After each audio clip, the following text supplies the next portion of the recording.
نحمده ونصلي على رسوله الكريم اما بعد فاعوذ بالله من الشيطان الرجيم بسم الله الرحمن الرحيم وقضى ربك الا تعبدوا الا اياه وبالوالدين احسانا صدق الله العظيم۔ حضرت کعب بن عجرہ رضی اللہ تعالیٰ عنہ کہتے ہیں کہ ایک مرتبہ نبی کریم صلی اللہ علیہ وسلم نے ارشاد فرمایا کہ ممبر کے قریب ہو جاؤ۔ ہم لوگ حاضر ہو گئے۔ جب حضور صلی اللہ علیہ وسلم نے ممبر کے پہلے درجے پر قدم مبارک رکھا تو فرمایا آمین، جب دوسرے پر قدم رکھا تو پھر فرمایا آمین، جب تیسرے پر قدم رکھا تو پھر فرمایا آمین۔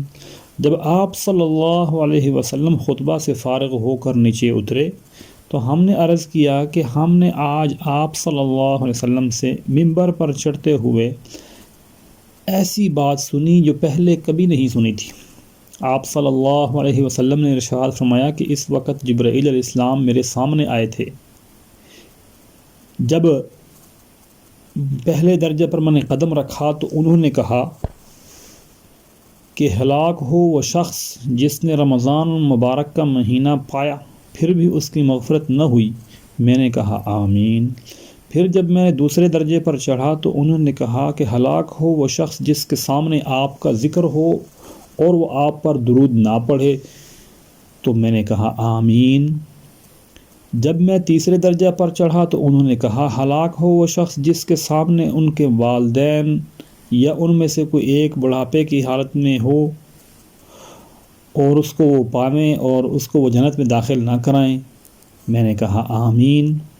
اب اس حدیث شریف میں حضرت جبرائیل علیہ السلام نے 3 بد دعائیں دی ہیں اور حضور اقدس صلی اللہ علیہ وسلم نے ان تینوں پر آمین فرمائی ہے۔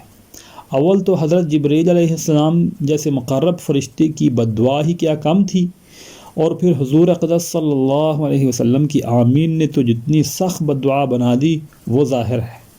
اللہ ہی اپنے فضل سے ہم لوگوں کو ان تینوں چیزوں سے بچنے کی توفیق عطا فرما دے اور برائیوں سے محفوظ رکھیں، ورنہ ہلاکت میں کیا تردد ہے۔ در منصور کی بعض روایات سے معلوم ہوتا ہے کہ خود حضرت جبرائیل علیہ السلام نے حضور صلی اللہ علیہ وسلم سے کہا کہ آمین کہو، تو حضور صلی اللہ علیہ وسلم نے فرمایا کہ آمین،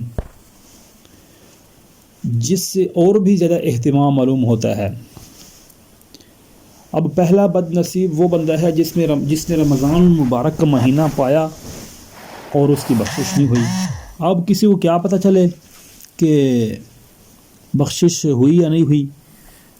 تو میرے بھائیوں، جب انسان کے اندر ایک انقلاب آ جاتا ہے، یعنی بخشش ایک عمل کی قبول ہونے کی اثرات یہ ہوتے ہیں کہ جب اگر توبہ قبول ہوگی تو آئندہ کے لیے اس گناہ میں دل نہیں کرتا، اس گناہ کو انسان چھوڑ دیتا ہے اور اس سے دور ہو جاتا ہے۔ اگر اس طرح کا معاملہ ہو تو پھر یوں سمجھو کہ وہ بخشش اس کی ہو گئی، اس کے اندر انقلاب آ گیا ہے جو مقصد تھا اس رمضان المبارک کا۔ دوسرا بد نصیب شخص وہ ہے جس کے سامنے نبی کریم صلی اللہ علیہ وسلم کا ذکر مبارک ہو اور وہ درود نہ بھیجے۔